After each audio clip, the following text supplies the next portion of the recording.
in winter, the sun will rise, the sun will rise, the sun will rise. Even deep in winter, the sun will rise, even on the darkest So day. why are you running for city council? Sure. Well, my name is Al Flowers Jr., but everybody call me AJ Flowers. I was born and raised in Minneapolis, so South Minneapolis. I was raised around freedom fighters, police officers, preachers, and child care workers. So I learned public service in so many different lands and different perspectives of life than most people do. As a young kid, I made mistakes. I wasn't always perfect, which made me learn another perspective of life. And that's kids who gets in, are young people who gets in trouble at times. And I was able to see that and find a way to change my life. When I had my daughter, that's what really changed my life and got me into the public service fighting. As of now, I'm a board member over Minnesota Safe Streets. I'm on the steering committee of Proof, which is, I'm the board chair of steering committee of Proof, which is people's right to obtain our own freedom. I also am the co-chair of the Young People Task Force right now. I'm an outreach worker in the community. So I've always done grassroots, and I've never done it for recognition or for anybody to say that I did the work. I'm from this city. I understand both sides of the argument. I think abolishment obviously is not right, but I think anybody who don't believe police need reform, that's not right either. I believe it's somewhere in the middle that we have to come and to bring our city back together. As long as I lived in Minneapolis, I've never seen our city more divided than it is right now. I believe that people bringing more divisiveness is not going to help Minneapolis, which I do believe that will happen for how some people is running on their platform. I'm the one that's going to come united. I get outside, I work with people. I'm talking to the constituents now to see what it is that they want from me, not just what I'm going to do for them, what it is that you want from me. So I'm going to go the old school grassroots route. And at the end of the day, I'm a believer of the Most High. So I just put my faith in him, and I just go out there and try to put the work in and let the voters decide at the end. Like, as I said, these are actual intentional things that I did, whether it was on my volunteer time or not. I've walked up and down Bloomington, and I've never taken advantage of anyone while they was in this situations or worked with anyone who would take advantage of the vulnerable while they're working with them. That's another thing too. So at the end of the day, I'm not going to be able to control nobody's mind on where they want to go or how they want to vote. But what I can tell you is that I'm a candidate that's going to make sure our city is safe. I'm going to make sure our city is clean. And I'm going to make sure that we rebuild in a manner where we won't get pushed out, where community will have a chance to buy in, because I know how to work on both sides of the aisle. I'm respected in all three of the sides of the aisles, and I don't have no special interest group behind me either. Only special interest I got behind me is Minneapolis and Ward 9. With the greatest hat that I always wear every single day is being a father to my 3 beautiful children. Carmen Means, I'm looking to occupy Ward 9. I'm very excited about that. We all know that our ward would never be the same again. And we have not yet wrestled with the fact that May 25th did not have to happen. George Floyd did not have to be a name that the world now knows. Because of the injustice that was done on the corner of 38th in Chicago. And 38th in Chicago, May 25th and 30th in Chicago is a reflection of promises not being delivered to the community. That Minneapolis, and I've seen it, Minneapolis at its best have the resources that they can be able to be assistance, and our people do not. Those who desire shelter, regardless whether there's addiction, regardless if there's mental illnesses, that there are services that can support our sisters and brothers in such a way they could be able to maintain shelter. I believe power of being empowered, and what does shared power look like in a very organic way, that we are not calling the community to the table at the end of it as a checklist, an assignment, but we're calling the community to help us build the table. And then we all play our individual roles to make sure that justice is served, through economic development. We are the marginalized Black folks. I know is one of the third one. At the end of every marginalization, our Native sister position is, I believe, with a plan. Let me say that again, with a plan. I think that anything that is said without a plan is dangerous, and is really a hope deferred. But I believe with a plan that there should be, our police department should be defunded. So first and foremost, Jason Chavez Cruz, my pronouns are he, him, his. I was born and raised in the East Slopes neighborhood in Ward 9.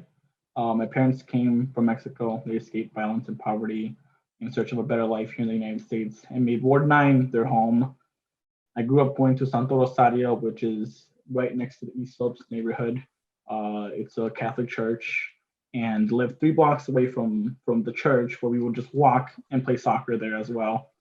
Growing up, I lived in the first home we lived in. It was with my mom and my father, obviously, and my brother, but also with my 2 mom's sisters. So there was 3 families in one home.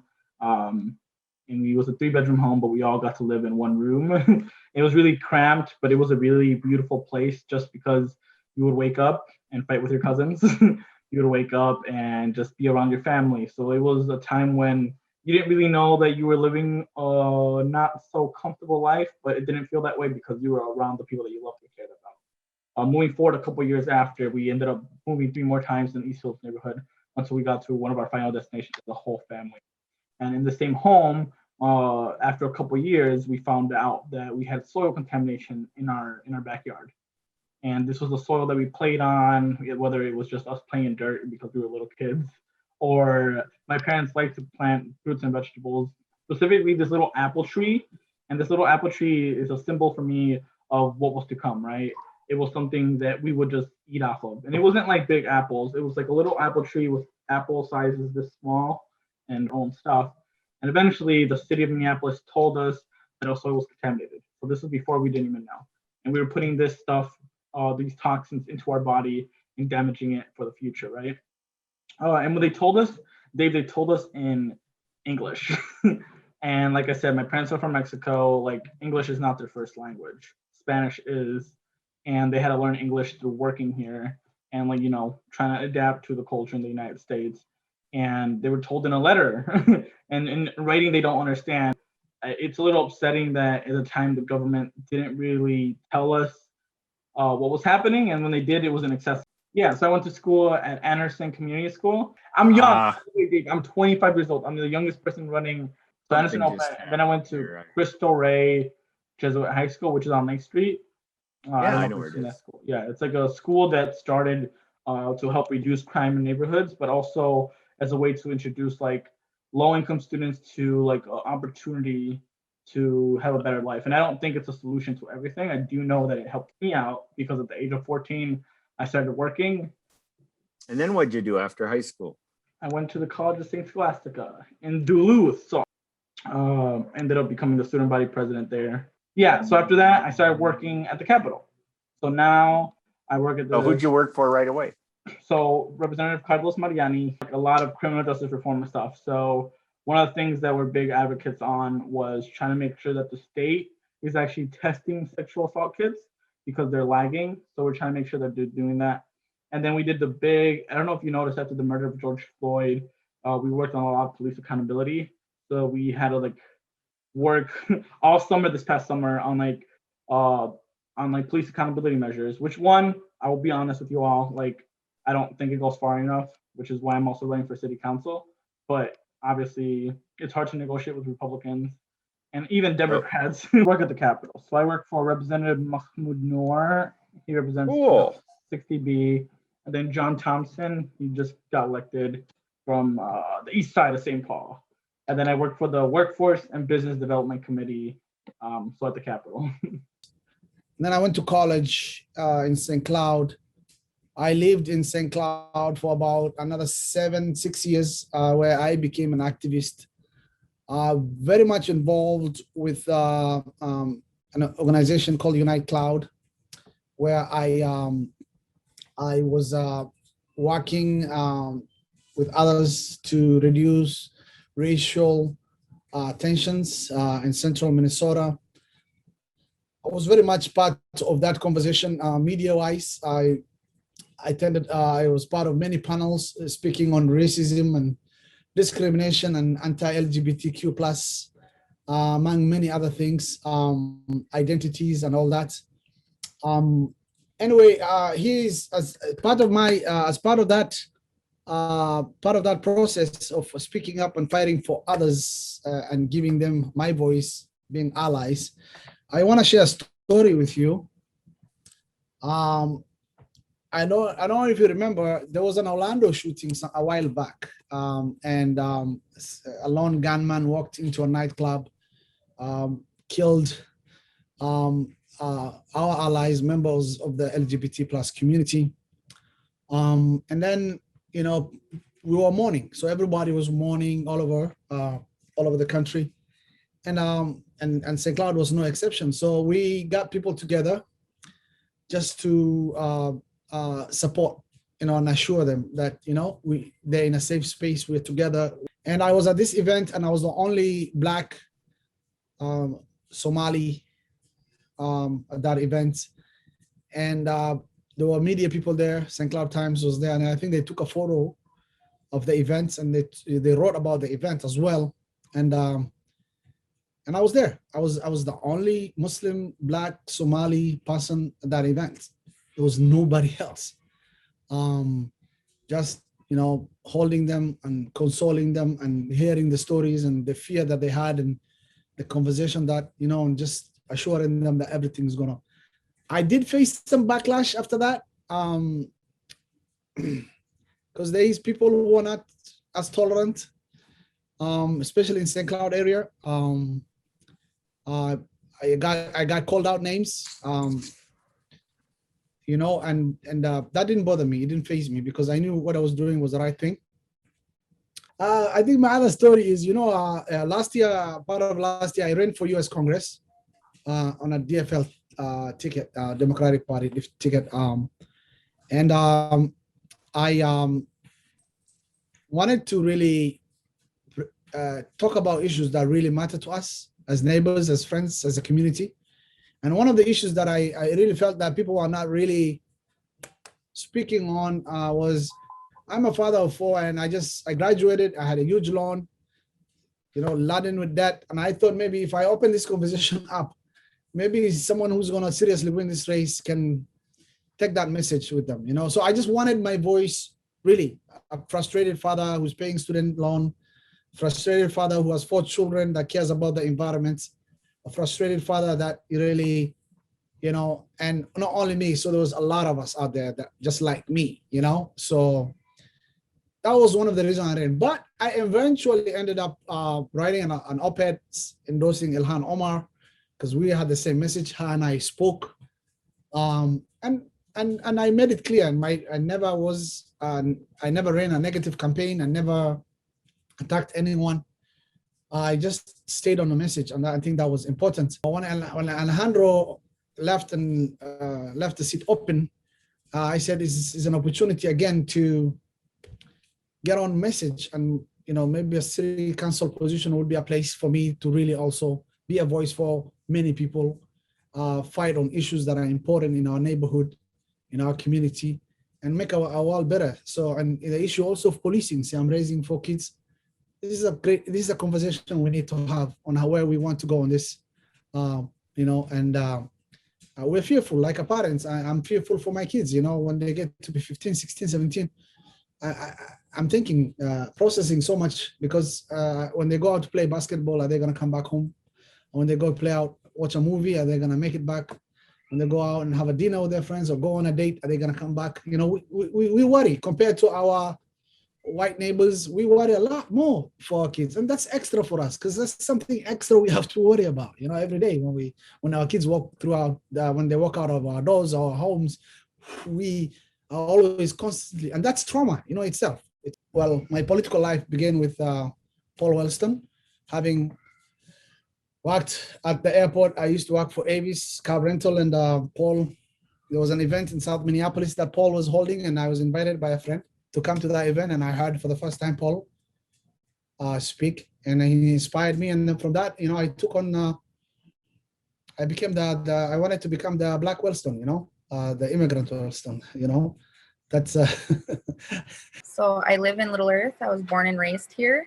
If I get elected, I would be the first public housing elected, along with being the first Indigenous woman elected to City Council. I've been working in the community since I was 15. I ended up having to leave Little Earth at the age of 10 when my grandmother died. When my grandmother passed away, I became homeless.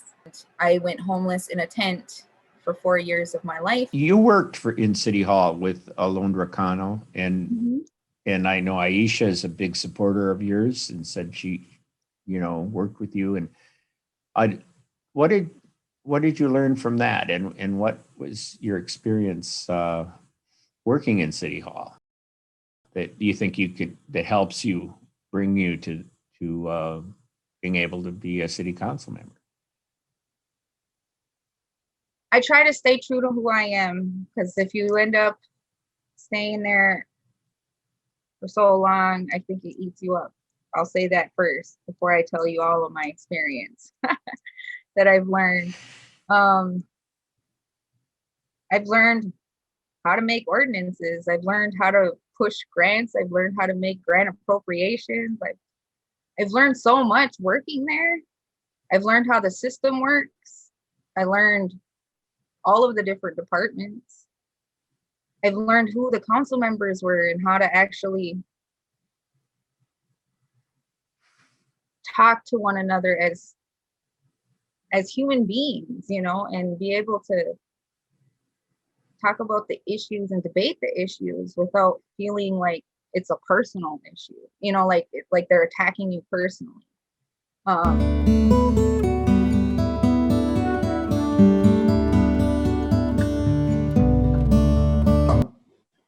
First off, George Floyd is always on my heart, right? George Floyd, as a Black man, that was something that I felt. That was something that I seen. That same precinct assault to my father, and the knee to the neck, ironically, was some of the same things that happened to him. So that traumatizing moment was traumatized 2-3 times over. So I understood the frustration and the anger last year that happened to get us to this point where we at right now, man. It's kind of unfortunate to me, and I know this is a little off subject, that the Derek Chauvin trial is scheduled to start Monday, and the whole world will be watching, and we'll all be there, and that'll be a moment. But I just yesterday, right at George Floyd Square, it was a young brother who was murdered. Another Black man murdered, got shot right in the chest, and it's silent. I'm of the core belief that value is really, we have to care about all of these murders, man, because they're traumatizing either way. When my sister was murdered, she was murdered by somebody that looked like her. And I don't think it would have changed the pain if it was a police officer that did that. I just think it would have got more notoriety and more attention. But I don't think the pain would be different. So when I say that to say this. As far as them boarding up one businesses and the National Guard deployment, the thing that I didn't like, I wish it would have been more community input on that. I wish it would have been more community at the table while they was making these decisions. And unfortunately, I understand why these measures was taken, because I don't know about, I live right on 31st in Chicago. So I watched it last year, and it did get to the point where it wasn't moving with direction anymore, So I understand the measures. I guess I kind of understand the measures, but I wish it would have been much more community impact. And I wish that we would really focus on things that's happening every single day in our life, and not just one moment that happened. And that's played off the grief to keep us farther divided. That we are dismantling power of big companies that will come in to rob us, but to tax us heavy. I also believe that safety, of course, and the things that I'm talking about now is not by rank. They're all very, very important. But what does a safe community look like?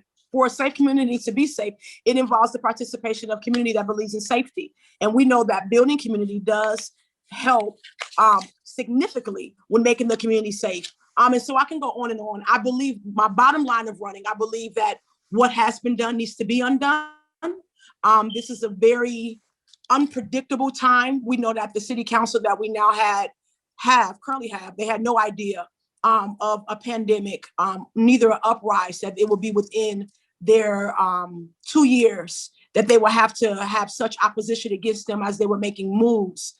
And so my hat is off to them. But my question is now, what do we do next? Next, not to be a word of anticipation, but next to be a word of action, that there is action steps that we can help make our community, and I use we very intentionally, a better place for all to thrive. My position is, I believe with a plan I think that anything that is said without a plan is dangerous. And is really a hope deferred. But I believe with a plan that there should be, our police department should be defunded. And I'm going to be fighting for a world without police, a city without police, and working with community to make sure that we have that in place. And it doesn't mean that we're not going to have any safety net. It just means that we're going to have our communities finally funded. It's going to mean that everyone in our ward has the ability to have a home and a place to sleep. Not just our ward, our city, quite frankly.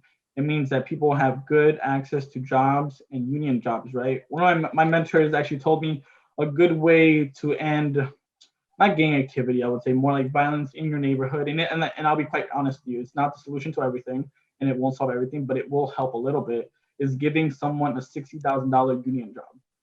By doing that, you help reduce a lot of the disparities that we have in our ward and quite frankly, our city. So are you supportive of either of the two charter amendments that are being proposed? Yes, I am, very much, 100%. I signed it, and I'm gonna actually have an event next week. My team has been collecting signatures. I'm also gonna be hosting an event next week at a park. I'm trying to figure out the park, but on Saturday to make sure that we're getting access to stuff. I'm telling my supporters to sign it as well. Just to start off, I just wanna make it clear that I believe that the Minneapolis Police Department acts as its own enterprise and separate from the city government. And I also don't think that police prevent murders. I think they just respond to that. So I just want to set that clear to begin with. I'm also, here's my thing with me. We have a system that has been in place for close to more than 200 years. And that system has just been about one thing, and by evidence and by data, it shows clearly that the people who are non-whites will probably die at the hand of a police or a police officer. Number one, I want our neighborhood and communities to be very much involved in how we secure our community and our neighborhood. Instead of 911, which is another thing, we have 966, where we're gonna be going out and training and talking, working with mental health specialists, working with nurses, working with community leaders in the neighborhood. And we must have hire people of color. We must find officers that are from our neighborhood, not from outside, from our neighborhoods, or know the area, or they know culturally aware of what's going on in our neighborhood.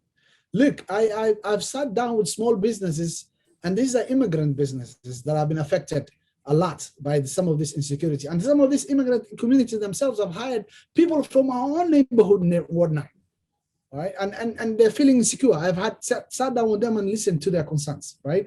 I've sat down with many community leaders. I've seen mothers complaining to me, immigrants, because some of them have a language barrier, complaining to me about crime and all that, right? As we are having this conversation, I think, moving forward, I think right now, we feel abandoned and we are on our own anyway, because I think the MPD is not doing their job. But if they're going to come into these neighborhoods, I think we need to work out something whereby our communities, everyone in our community is very much involved and aware of what's going on. So they can also help track some of this and deal with some of these runaway crimes that we have in some of the neighborhoods. And the mayor has asked the governor to send the National Guard in. Why are we fearful of our own citizens? Why do we have to fear and we're peacefully protesting? It's not us that burnt part of Minneapolis. It's not the Black Lives Matter or the allies and friends that came out to protest on the police brutality and injustice that we see every day. It's not them. The people that came, they were actually preparing and training here so that they could go to the Capitol in Washington, D.C. and try to overthrow our government. Do you think the mayor is wrong or paranoid, or? I think he's wrong. I think he's bad advice. He's afraid. I think he's fearful. I don't know what he's afraid of. Because these are the same citizens that will go to the ballot and vote for him. And he's gonna ask for their vote, and that is coming up very much quickly. As a community organizer, organizing in this community for so long, I've learned that what you put out is what you're going to get back. And if they're going to put out all of this military force and all of this aggression like this, they're going to get faced with aggression. And that's not what we need. We don't need that in our community anymore. Abolition does not mean that we will have no police. It just means we abolish the system in which it's functioning right now. Does not mean like we won't have 911 coming out. Having such a big budget and never being able to actually make an impact on safety is ludicrous. So we need to actually defund. There is no data that shows that throwing more money in this system actually makes a difference. So let's put the money in places that actually serve people, that get people off the street, that get people the food, the help, the housing, the help that they need to survive. Unless we actually, like I want to support community patrols, people doing the patrols in their neighborhoods, like your neighbors. I would rather have our own community out there protecting each other. We have a mayor that isn't working with community members to actually develop a public safety model that's going to work for everyone. And this would give power back to city council members and the community to work on a new system. And I'm going to be also banking on a lot of new city council members being elected to the city council.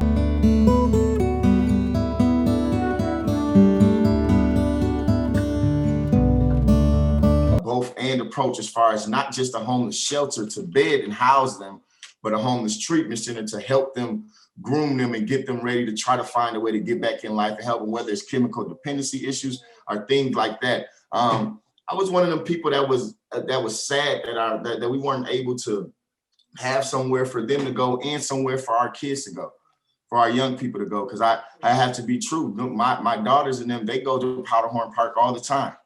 Well, they did, but they could not go last year. And hey, obviously someone that's homeless, so they needed it more than just my children being able to play. But we need to find real solutions so that we don't take that away from our children while also helping our homeless people. We need to find real solutions so that we can really make that work. I heard people when they were calling in on the city council meetings and they were kind of going into different levels of why they believe it should stay. But I didn't hear too many solutions about why don't we build a real shelter, a real homeless shelter so that we can put them there. Because I'm gonna be quite frank and be honest. I do believe our parks should always be accessible to our young people and our children. For some people, especially the young Black kids that live in the community, that's all that we have is them parks to keep us alive at times. So for me, it's a different type of passion for me, because that's what saved my life as a kid, was being able to go to some of them parks. And it got to the point. So about the homeless encampments, because I was out there too, and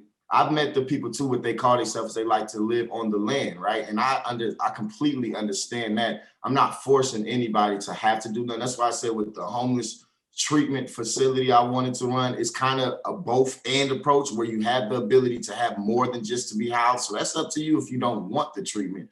But I think it needs to be a treatment center where you can be housed, and if people do want the treatment, they're able to get it. You know, we gotta, at the end of the day, what we can't do is criminalize poor behavior. That's one thing I'm trying not to do. I'm trying to decriminalize what I would call poor behavior, where people is in poor situation. I don't mean like they did a bad thing. I mean in poverty. I mean criminalizing poverty like we do a lot of times.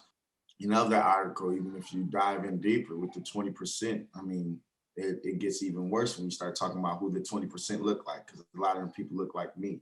So this has been an everyday problem that has happened in Black America, Black Minneapolis, Black Minnesota, across the country for a long time. So yes, there's absolutely more we can do. And that to me goes with helping out our Black churches, right? And making sure that our Black churches, which is the first backbone, at first everybody talked, but last year during the pandemic, that was who fed our community. And I know that why, because I was out there volunteering, helping them do that. It was the Black churches both sides of the church. I'm just speaking from my community, but we have to make sure that we get our legacy organizations and different things like that, give them the funding they need, our neighborhood organizations, give them the funding they need so that they can build capacity and actually work around to work with everyone. And be able to work with the people that need food and shelter and stuff like that. It's sad to see that there's so many young people that go hungry, and it's unfortunate that this has been something that one of the main things that I would like to do is also try to build more. I want to be able to work along with trade and unions in STEM programs to be able to build a trade and union and STEM program right there in the rebuild process that's happening, specifically in Ward 9,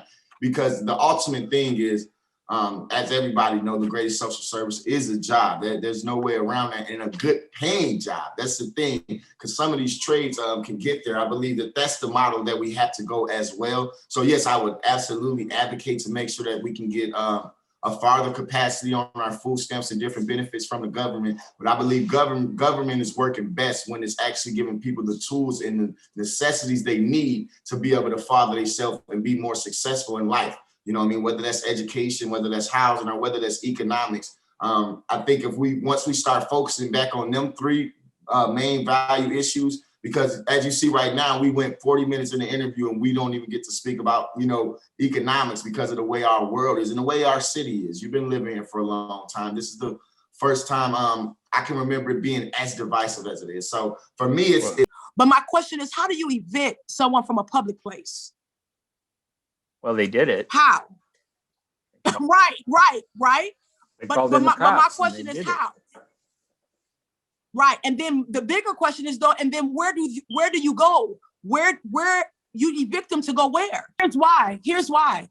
I believe that Minneapolis, that there are resources here for those who desire shelter, that can't afford it, they can be sheltered. You cannot convince me otherwise. That Minneapolis, and I've seen it, Minneapolis at its best has the resources that they can be able to be assistance, and our people do not. Those who desire shelter, regardless whether there's addiction, regardless if there's mental illnesses, that there are services that can support our sisters and brothers in such a way they can be able to maintain shelter. I believe. Okay, but going back onto that, I think we need to fight for beginning. Like I said, I think we need to fight for a Renters' Bill of Rights.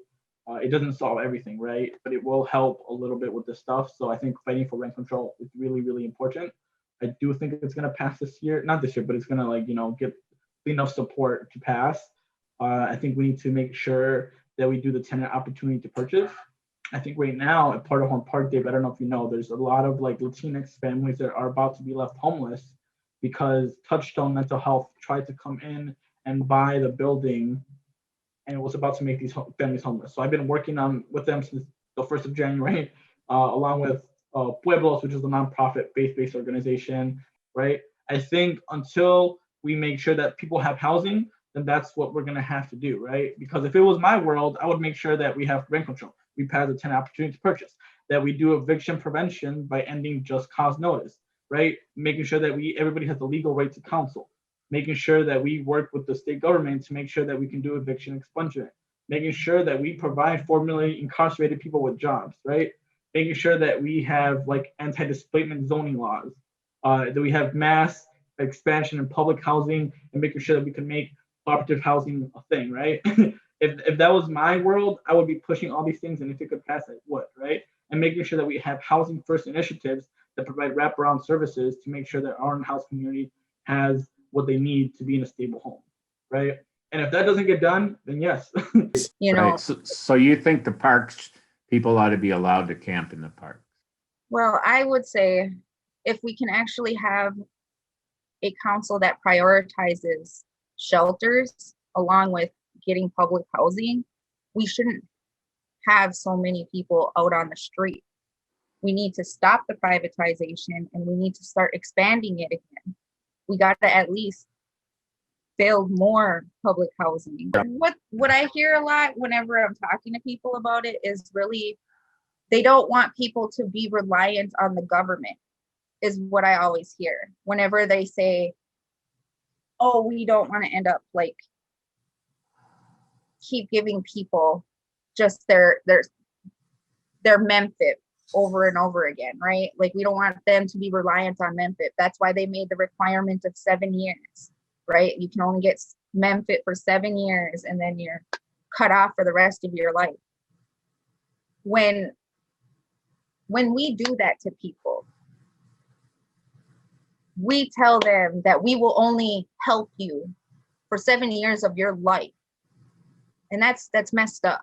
Yes, I will do that, but I also want to make sure that we stay focused on trying to create good paying jobs. So not just jobs, but good paying jobs. And good paying to me is anywhere from 15 and up. The magic number to me will really be around $18 an hour.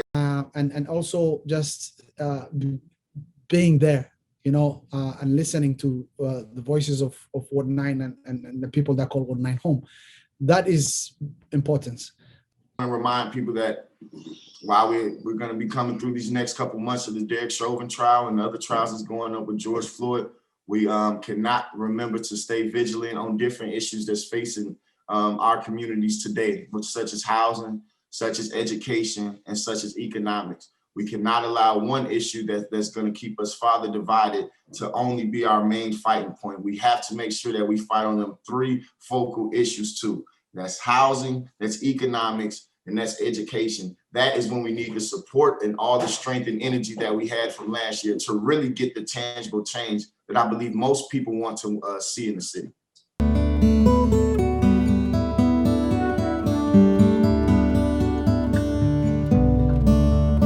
In the Southside community, I think before the murder of even George Floyd, we've seen how the police has enacted violence in our community over and over again.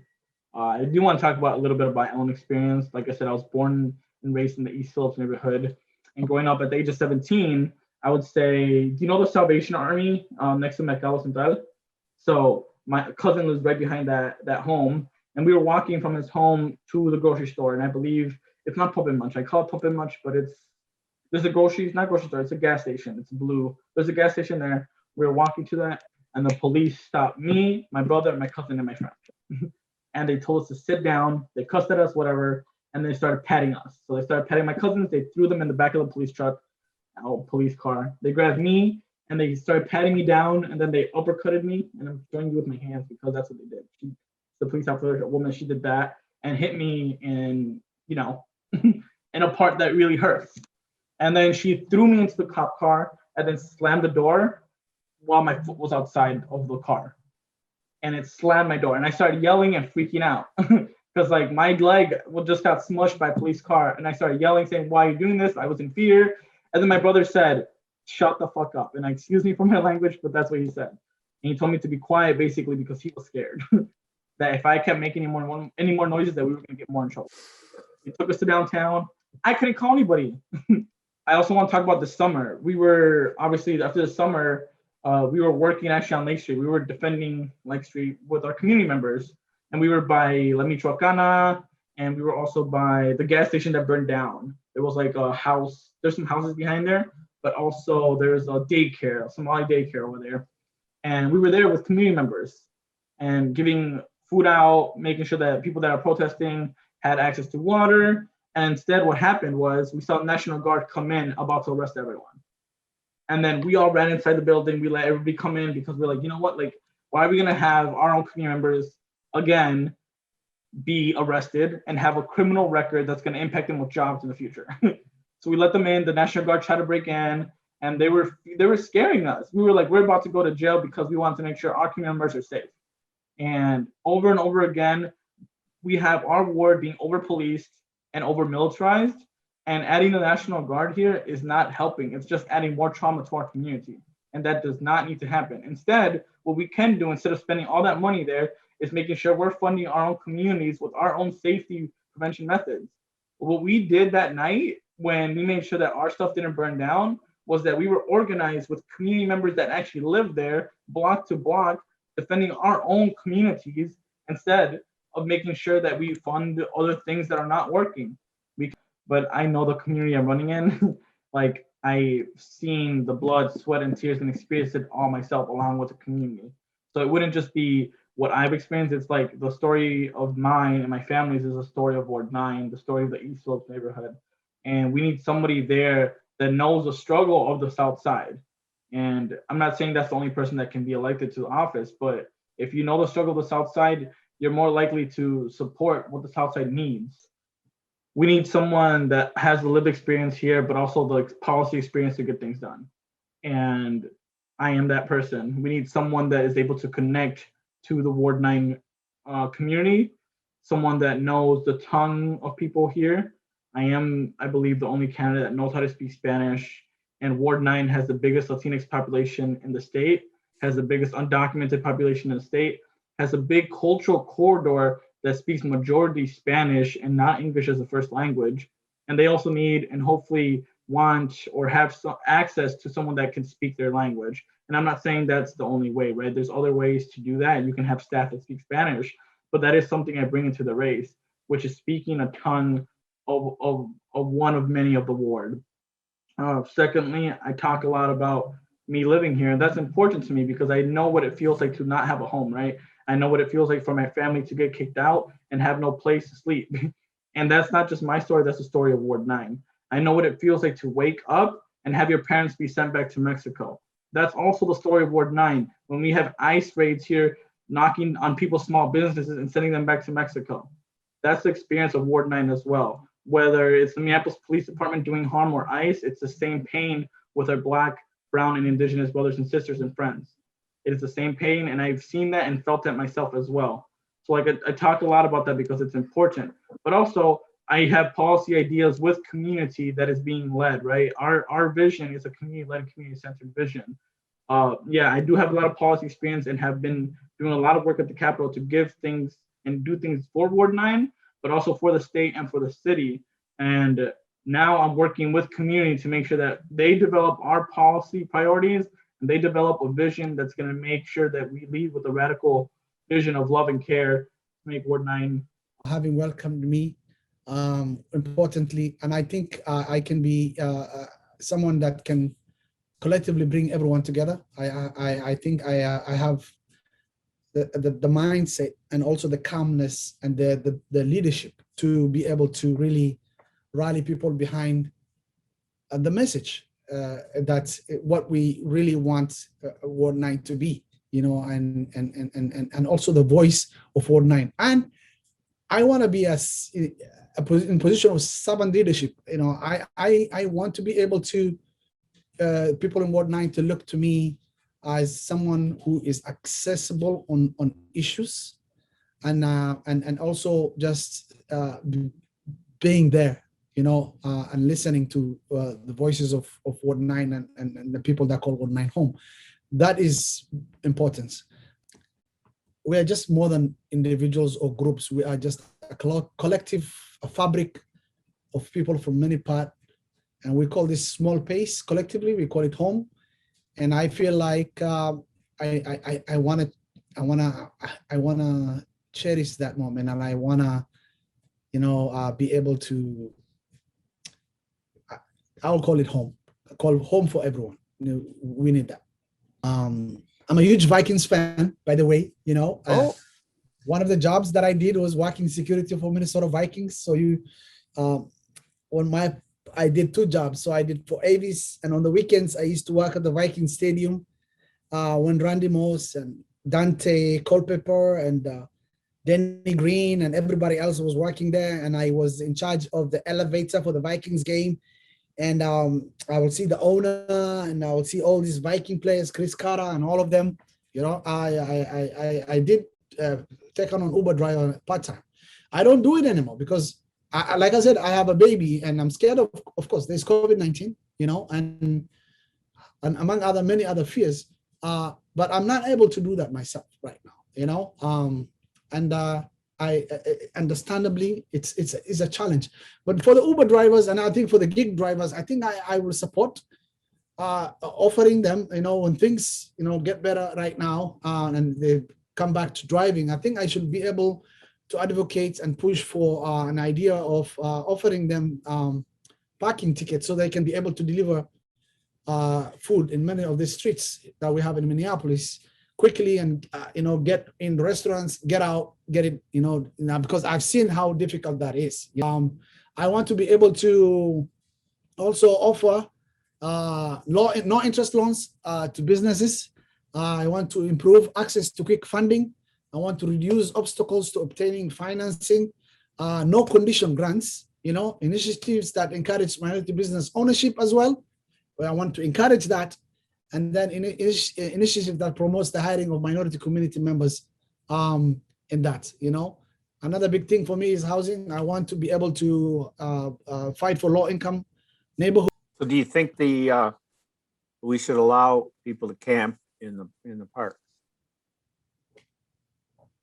Where else should they live? These are humans. These are people. What will you do? If you had nowhere else to go in this world today, where will you go? But right now, they send the police in and take them out parks. I don't think that is right. We need to find solutions. There is so many lots and buildings and places. In the East Depot, it's a big space we can utilize to house some of these people. We can find funding to build that place up. It can be part of our community. We can invest in shelters. But before that, if I was them, what will I do? Where will I go? If that's what I'm speaking for one, and before I go to the city, I think on Ninth Ward, I think we have a public safety issue. Number two, I think we have a small business. Really, I think our Rain Shah, come on, man. You cannot just, you walk on Lake Street and you feel that cuisine and food and culture from the different parts just makes us different, man. Makes Lake Street beautiful, And I want to help those businesses, and those businesses hire from our neighborhood. I do want to say before I forget here, I wanted to propose to the city that we shouldn't always have to have our offices downtown. That I wanted to have our offices in our communities, in our wards. I want to have my office on Lake Street. So that way I can see what's happening on Lake Street every day I go. So that way I don't ever forget. And then the community will always be able to come and see me and not have to go through a receptionist and all of these other people, to just come in and see me. That I feel like sometimes the council members are losing sight that who works for them, that staff works for them. It shouldn't be the other way around. They can't go and tell you what they want. That is not what you're elected for. Currently, I'm just focusing on next week, I want to make sure that I'm providing people not only because we're going to be out there patrolling. I will be too. It's just something I'm always used to doing. But so you're a member of the AIM Patrol? Not AIM, Little Earth Protectors. Okay, that's a different organization than the AIM Patrol. Well, we're like a separate group, actually. So I'm working with SEIU to help develop this training that we will be providing during the month of March. We're figuring out the logistics and the date while we're building the curriculum, let's say. We want to make sure that people in the community are knowing how and have the skills to be able to do this and not be I want to say intimidating people, Right. There's a certain way you hold space by not causing intimidation and revving up it, you're de-escalating, not making things worse. I don't know how the next 4 weeks will look, but I know that as long as we have each other, we'll get through it. And it's going to be okay, as long as we can hold on and rely on each other. Let's try to make the best of this next month. Let's heal together. I lost a child to police brutality myself. And it happened 2 years ago. Feels like yesterday. 3 years ago, I was pregnant and a police officer slammed me on my stomach and I ended up miscarrying 3 days after. I know how hard this is what I'm trying to say. And I know the pain, but I just want you all to understand we can't destroy our community because we're hurting. I'm hurting too. But I still want us all to learn how to love each other and be able to stand with each other and fight for the things that will make life better. So this don't have to happen anymore.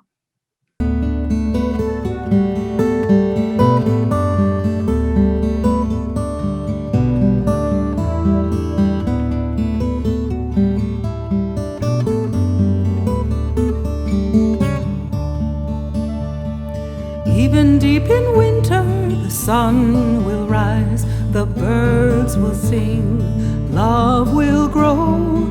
Even deep in winter, the sun will rise, even on the darkest day.